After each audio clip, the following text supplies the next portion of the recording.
of stuff going on, but I hope you are hanging in there. And let's talk about our guest. Our guest today is the one and only Mike, the Situation Sorrentino, from the show Jersey Shore and the current iteration of that show, Jersey Shore Family Vacation. Now, if you've listened to this show from the beginning, I think I even potentially talked about Jersey Shore in the first episode of this podcast.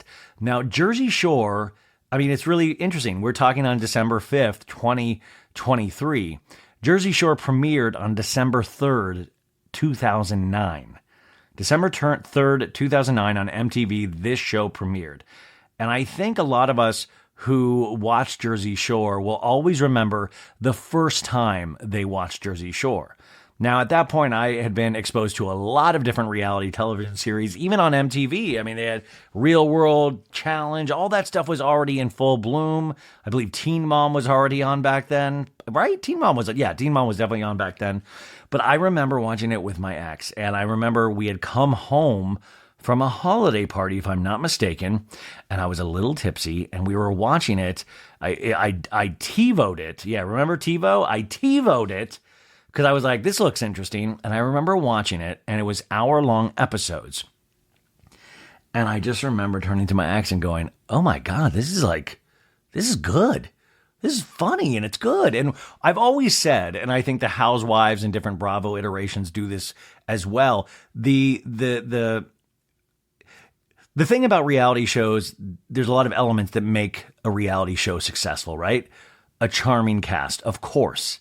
But what I think when it really takes off is when it kind of zooms in on a certain group of people. You know, like it takes you behind the curtain and says, okay, we're going to focus on bartenders in West Hollywood, right? It zooms you in on this life. Or you're like, well, I don't even know what it's like to work at a bar in West Hollywood. Or Married to Medicine. I don't know what it's like to be a doctor. I don't know what it's like to be a woman. Or, there's so many different things like Below Deck. Oh, it takes you on a yacht. I get to see what the crew of a yacht does. And those things, when you zoom in on them, it's fascinating because we learn something, but I think at the same time, what we realize, though, is that we essentially, as humanity, we all are connected. Is that, oh yeah, this is wild, right? Like, it's so different. Gym tan laundry. I mean, God, Pauly D takes 25 minutes on his hair. What? I don't do that. But at the same time, then you realize these core elements of family, humanity, of connection, of romance, of being a douchey guy, all of these things that you're like, oh, I do know that. I do know that. And you realize how connected essentially we all are. But Jersey Shore, when it premiered, it took us, behind the scenes of, quote unquote, the Guidos, the Guidettes, but a portrayal of Italian Americans. And, they always said that this potentially kind of perpetuated stereotypes. But at the same time, the cast of Jersey Shore were proud Italians. They were proud Guido and Guidettes. I mean, they were all about the protein powder and the tanning and the laundry and the Ron Ron juice and the going out to Club Karma and fist pump and all of that stuff. And I just remember going, this is really unique. And I loved it. And I know a lot of us fell in love with this show. And it hit. I mean, it was a pop culture phenomenon. This show, in its initial iteration, only lasted from December 3rd, 2009 to December 20th, 2012. 4 years. 4 years. And it just pretty much just basic plotline was 8 housemates at a vacation home in Seaside Heights, New Jersey. That's the whole storyline. But we met so many fascinating characters. Snooki, JWoww, Ronnie.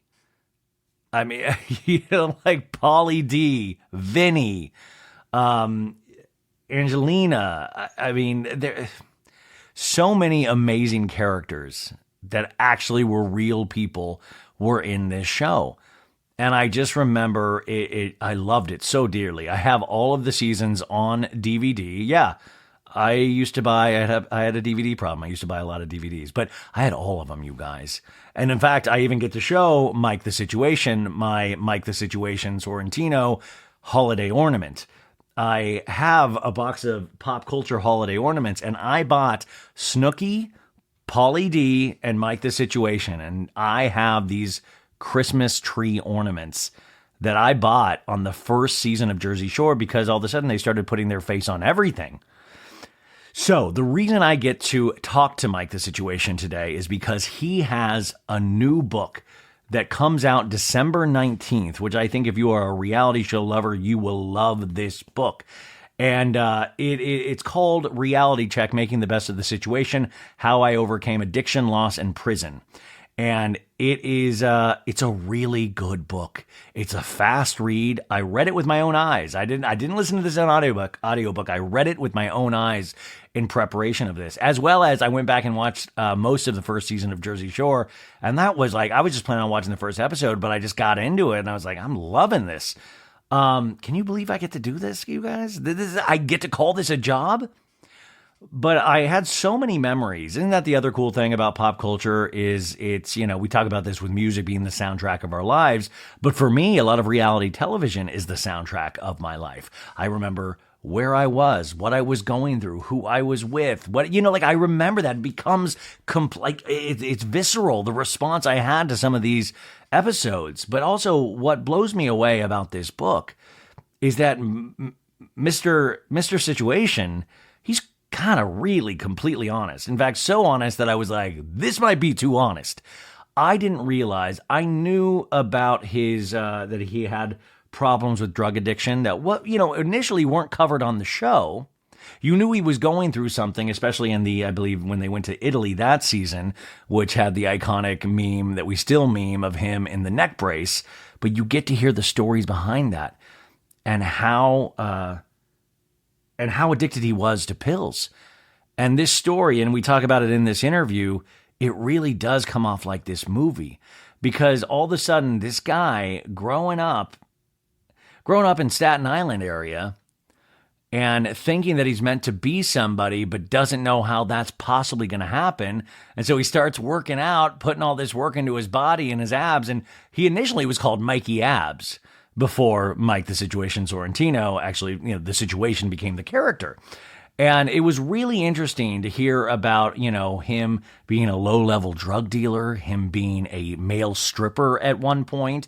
Always this really intense Italian family, a strong family with his brothers and his sister, but, really wanting more for himself, but not exactly sure how that was going to happen, and he then discovers modeling, and his abs. He would take off his shirt and bam. And then all of a sudden there was a casting call for a VH1 reality series that ended up being the MTV show. But, he was like, oh my God, that's it. I'm going to be a star then. This is how they'll build this cast around me, because one thing we know about Mike is that he is full of belief in himself and a lot of confidence. Even, who knows even how true and real that confidence is, but he leads with it. He led with it in that show. But what was interesting is, he did mess around with pills before the show and when he was dealing, because he didn't like uppers. He wasn't an upper guy. It would make him paranoid and freaked out. And then he got, stopped with the pills, but he was still, and he wasn't a big drinker either, but he would still drink, do other things, do other recreational activities, but it stayed away from pills until after the first season, I believe, of the Jersey Shore, if I'm, or it started around that time. But it's so fascinating because the book details how he would have to sneak in pills. He would have to crush them up and put them in like protein powder, you guys, because MTV security would search all of their bags before they went into the house for the season. And they knew Mike was sneaky. They knew he was sneaking things. And so they even had more of a spotlight on him. And then the show gets so huge, he's making money hand over fist. He's getting club gigs. He's going overseas, having to find pills over there, having to so he doesn't actually have to go into detox and get insanely sick.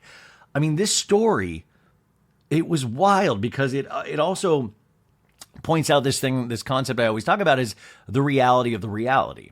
We see this reality show and the show that the producers are trying to tell. And also by the second season, Mike is probably fully realizing and knowing what works. I'm going to turn on the charm, going to show the abs, going to say something fun in the talking head, and we'll call it a day. But Mike was actively struggling with a drug addiction, like actively struggling, where he was having to get his buddy to come, like they had code words to get drugs in the house or to try to find it. There were so many times he was close to getting caught. I mean, and just to think this whole time, I watched the show. I thought the show, like to me, God, this would have been the reality show I really would have even more intensely loved to see. But I find it fascinating in retrospect what he was actually going through. I do want to say about this interview, we talk mainly about the book and about, his drug addiction, him going into jail for tax evasion charges. We get to talk a little bit about the cast, but my God, I hope to talk to him again one day so we can just do a full Jersey Shore conversation because, God, I would love to talk to all of those cast members. But it is also interesting, his life story, because we see the rise and then we see the fall. Because Jersey Shore was a hit, but like I said, it lasted 4 years. And then he was like, what now? There was talk of MTV doing a Sorrentino reality show around his family. That didn't pan out. He was like getting little club gigs still here and there, but he was buying himself Lamborghinis and Ferraris, like 2 cars after every season ended. As much as he was making, and he was one of the highest paid reality television stars during that time in history, made like $5 million per year, which is unheard of for a reality television star. But he also wasn't paying his taxes.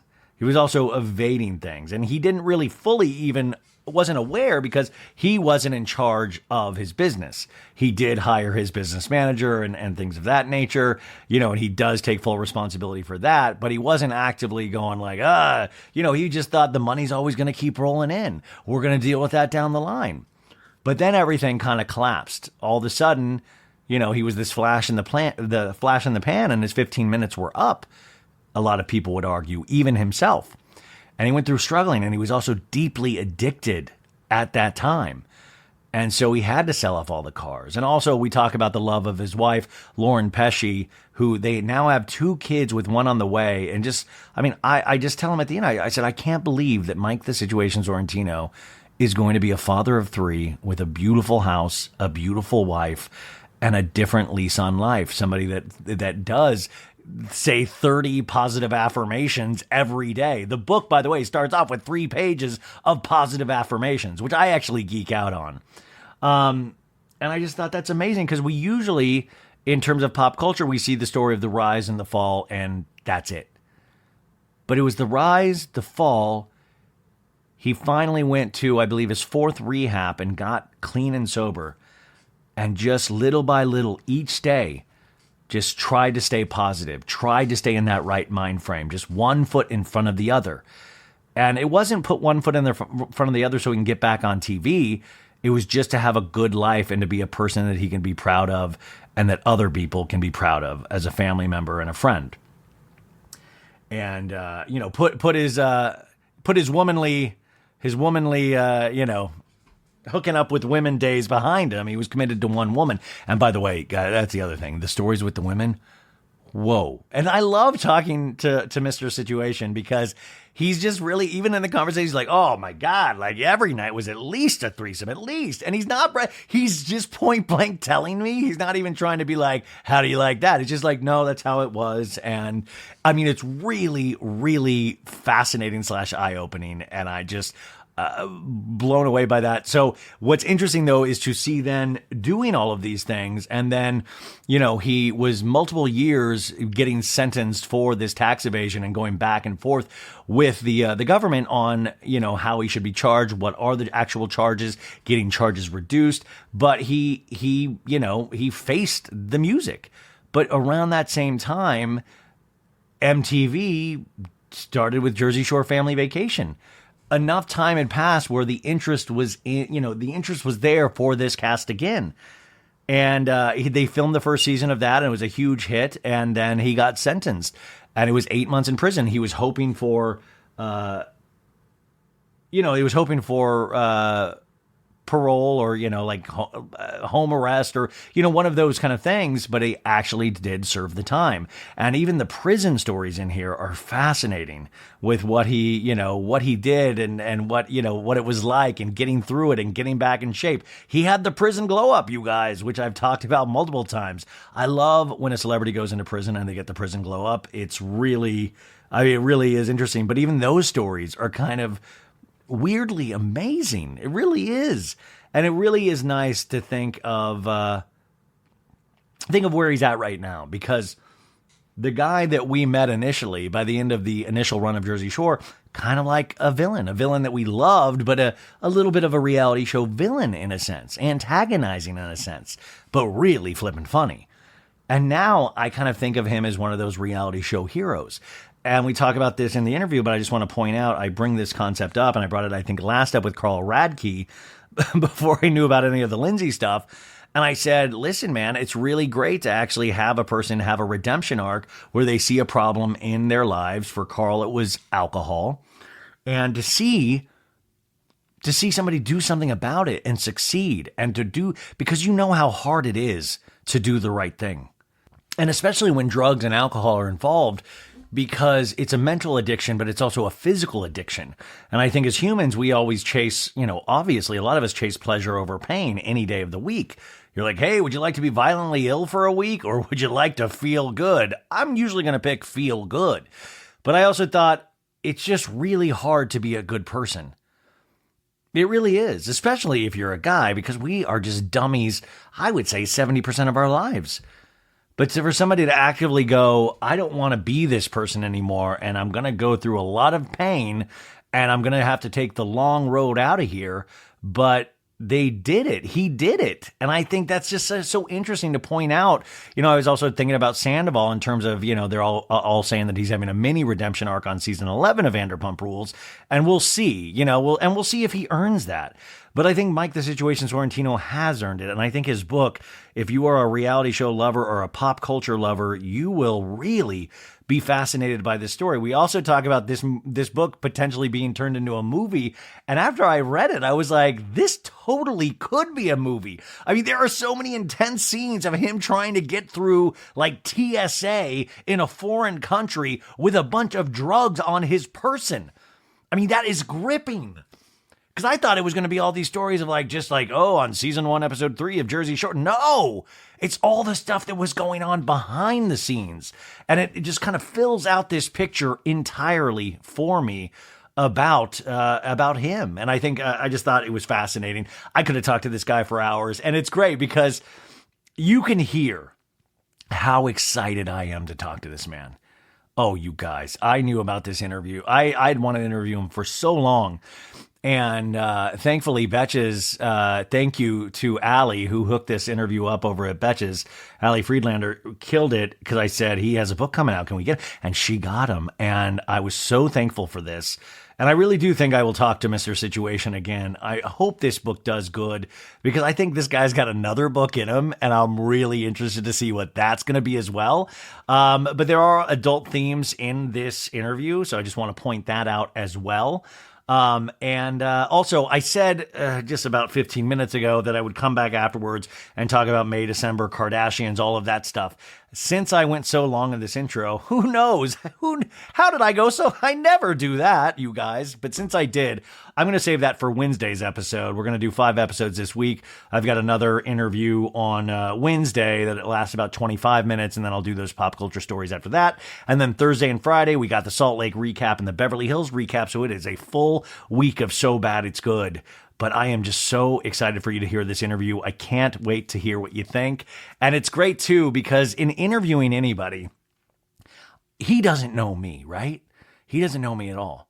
And all of a sudden, he sees some goofy guy with his wide-eyed grin going like, oh, my God, it's a situation.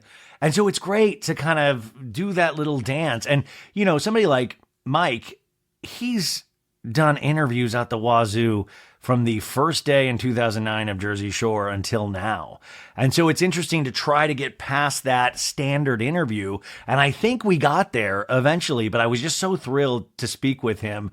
And I follow him on Instagram, and that's another thing, just to look at his life and to look at his family. Just a beautiful, beautiful family. And I just point out again, I just like can't believe that guy I watched on December 3rd, 2009, that guy that we first met is now sitting there. I'm talking to him. There's a Christmas tree in the background of his house. He's thinking thoughtfully about questions. Oh, also the other funny thing that I asked him in this that I keep thinking about is that I said, do you have any bad days, Mike? Do you ever have a day where you're like kind of just down? Because you guys know I have a lot of down days. I suffer from, like I do. I get depressed a lot. And sometimes I just have these down days. And I asked Mike, and I kind of already knew the answer, but I wanted to ask, do you have any down days? And he thought it'd be like, no, you know what? No, not really. No, maybe a second there, and I was like, that's great. And it's honest because I truly believe he's one of those people that just sees what's in front of him and goes. And just, some of us, all of our minds work differently, right? Like I'm saddled with this thing that I feel very deeply about everything. I'm very sensitive, empathy, all of this, all that BS. But it's like, it's sometimes one of the biggest roadblocks in my life. But it's so nice to hear somebody be honest and go, you know what? I don't really, no, I push forward. I know what I have to do. I see, and I just thought, I love that this world has all kinds of people. And the only other thing that I didn't get to ask, and if we had a little bit more time, I probably would have gotten there. I wanted to ask if there was anything that he regrets in terms of what was shown on the show, and I think he would probably say, no, I don't have regrets because it led me to where I am right now. If I'm thinking in the way that Mike, the Situation Sorrentino talks, because I was thinking about like the grenades and thinking about how, like he'd bring home women to the shore house and they would be like, oh, you taking the grenade or you taking the, and I wonder if ever, and especially having a daughter and married to his beautiful wife, I sometimes wonder how he looks back on those times and what he thinks of that now. And we didn't get there because we were having a really positive conversation. Not that I think that's negative, but I would have loved to have heard his take on that now as opposed to 2009. And that's the other thing too, is that after a long time passes, that's the thought I keep thinking, is that do we let people grow? Do you guys at home, if you make up your mind about somebody, is your mind changed for the rest of your life about them? Or do you actually see growth in other people and accept that? Or do you stay in that place of like, that person's a D-bag until they, do you know what I'm saying? I think about that a lot lately, is how we feel about people and do we allow people to actually grow and we get our feelings changed about them. I don't know. Just big thoughts on a Tuesday, you guys. Okay. I'm so excited for you to hear this. You're like, dude, just play the interview already. The book, like I said, and I'll say many times in this interview, Reality Check, out on December 19th. You can order it on Amazon right now, or always just go into a bookstore and buy it there as well. Remember, shop small, local bookstores, and we want to keep them in business as well. But I think this is it was a great read. I read the first like 35 pages over Thanksgiving, and then got busy with my dad and family stuff. And then just finished the rest of it all in an afternoon. Just stayed reading. It had been a long time since I had done that, where I just didn't want to put it down. And I think that's very telling. So sorry I'm not going to come back afterwards and do the rest of those pop culture stories. Want to make this episode just about an hour 10, not the 2 to 3 hour extravaganzas we've been doing lately, but I'll come back with all of those stories because I want to talk to you about that May December movie, want to talk to you about the Kardashians, want to talk to you about a lot of other things. So we'll do that on Wednesday's episode. And here he is for the first time, and hopefully not the last, on So Bad It's Good, Mike, the Situation Sorrentino. Welcome back to So Bad It's Good, presented by Betches Media. Today is a banner day for this show. I wrote down on a slip of paper 4 years ago my dream guest, and this man was on it. He is a brother, a husband, a father, and a friend. He goes by a lot of names. You might know him as The Situation, but also Big Daddy Sitch, The Mediation, The Investigation, Mikey Abs, The Blessification, The Motivation. But now I'm going to call him The Inspiration after reading his new book, and we can also call him an author. His new book is out this December 19th. It's the perfect holiday gift for your pop culture obsessed friends and family. It is called Reality Check, Making the Best of the Situation, How I Overcame Addiction, Loss, and Prison. Mike, The Situation Sorrentino, welcome to the show. Oh man, thank you so much, man. Feels like the first time every time. Thanks for having me. I got to say, I read this book in 2 sittings, and I usually just watch reality television now and don't read books. This thing is an adventure. Yes, it is. I'll be honest with you. I thought it was time to share the story of the situation that people didn't know. You know, I've been on TV for the past 15 years. My life has been a TV show, but I didn't think that they knew exactly the situation. So it was time to sort of write an amazing book that I call my masterpiece. I mean, it really is. Your life has kind of turned into this kind of rags to like fiscal riches to rags to actually spiritual riches because, you know, what you have gone through and what this book really did read like the last scenes from Goodfellas at times where you were just on the run, ditching MTV crews, going overseas. I mean, I didn't realize the intensity of the struggle that you went through these last 14 years. Yeah, I was a what's called a legendary savage. I don't think I don't think that people are going to understand until they read this book. This book is going to entertain. It's going to shock. It's a page turner. You don't want to put the book down. And like you said, it is like an adventure. But at the end of the day, it's going to inspire people because I describe and articulate in there how I recovered from addiction and a ton of other obstacles. I mean, you really did, and I was just kind of shocked at how honest you were. Was there any trepidation about being this honest? I mean, even you were all over the news this week. In the book, you reveal you had kind of almost spent $500,000 potentially on drugs over the course of time. You actually served your prison sentence. You did all of these things, but you are completely honest in this book. Did you ever think, you know what, maybe I shouldn't be this honest? I mean, well, we had more than one lawyer actually read to make sure that we were allowed to print everything. I wanted to be really honest because I just felt that I wanted to be accurate for the story. I wanted to be accurate for people that are also suffering from addiction. But also, it was very delicate because currently, right now, I'm a father, I'm a husband. Those are my biggest flexes. So I had to be very careful how I described my life as a younger man, but also be true to the story. And I think I rode that fine line and did a great job at storytelling. And I'm telling you, man, I'm telling everybody this week that I'm doing press. It's gonna be a movie. There's not Dude, exact. there's Yes. not a wilder story than I think this is wilder than Wolf on Wall Street, and I love Mike, that. dude, that's what I was thinking. Like your trip to Australia, your trip to like these overseas club appearances, you're getting on the plane, you're trying to get prescriptions. I mean, you're like sneaking like into like Altoid tin cans to try to get past MTV security. That thing, I just kept thinking, this is a movie. I mean, Yeah. it was like a nonstop movie. I do want to say also, he starts off the book a wild younger man, and one of his first jobs, he even admits, was a male stripper until you got in trouble for potentially giving a lap dance to one of your mom's friends. Yes, I did. That was my last night stripping. It's really funny that it just ironically turned out to be one of my mom's friends. And when I came home, she was awaiting for me with an umbrella in hand. And if anybody has had an Italian mom or even a mom in the '90s, you know that they either had the wooden spoon or maybe the umbrella or whatever they can grab handy. But again, that was my last night stripping. Yeah.